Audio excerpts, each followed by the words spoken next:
Solar ഗൂഢാലോചന കേസിൽ മന്ത്രി കെ.ബി. ഗണേഷ് കുമാറിന് തിരിച്ചടി. തെരഞ്ഞെടുപ്പ് കഴിയും വരെ കേസ് നടപടികൾ നിർത്തിവെക്കണമെന്ന ഹർജി തള്ളി കോടതി. രാഷ്ട്രീയ വിഷയങ്ങൾ കോടതി നടപടികളെ സ്വാധീനിക്കുന്നത് ശരിയല്ലെന്ന് ചൂണ്ടിക്കാട്ടിയാണ് Kottarakkara judicial first class magistrate കോടതി ഹർജി തള്ളിയത്. വിവരങ്ങളുമായി ഷമീർ ചേരുന്നുണ്ട്. ഷമീർ, എന്തെല്ലാം കാരണങ്ങൾ ചൂണ്ടിക്കാട്ടിയാണ് ഗണേഷ് കുമാറിന്റെ ആവശ്യങ്ങൾ കോടതി തള്ളിയിരിക്കുന്നത്? സോളാർ ഗൂഢാലോചന കേസിലെ ആ കത്തുമായി ബന്ധപ്പെട്ടുള്ള 4 പേജുകൾ കൂട്ടിച്ചേർത്തുമായി ബന്ധപ്പെട്ടുള്ള കേസാണ് കൊട്ടാരക്കര ജുഡീഷ്യൽ മജിസ്ട്രേറ്റ് കോടതിയിൽ നടന്നു വരുന്നത്. ഇതുമായി ബന്ധപ്പെട്ടുള്ള വിശദമായ വാദം നടന്നു വരികയാണ്.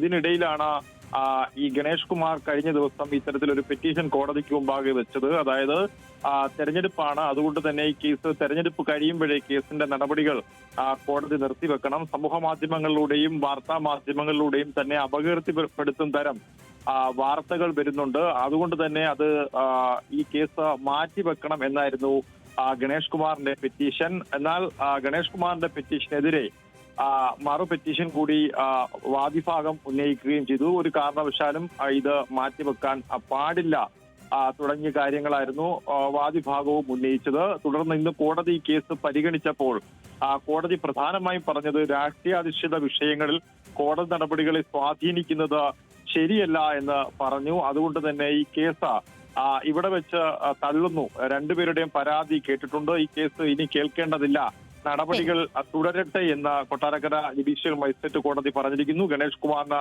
കനത്ത തിരിച്ചടിയാണ് ഇപ്പോൾ ഈ കേസിൽ ഉണ്ടായിരിക്കുന്നത്. ഏതായാലും കോടതി നടപടി പ്രകാരം ഈ കേസിന്റെ നടപടികൾ വീണ്ടും അടുത്ത ദിവസം മുതൽ പുനരാരംഭിക്കും. ശരി, കൊല്ലത്ത് നിന്ന് ഷമീർ അബ്ദുള്ളാണ് വിവരങ്ങൾ നൽകിയത്.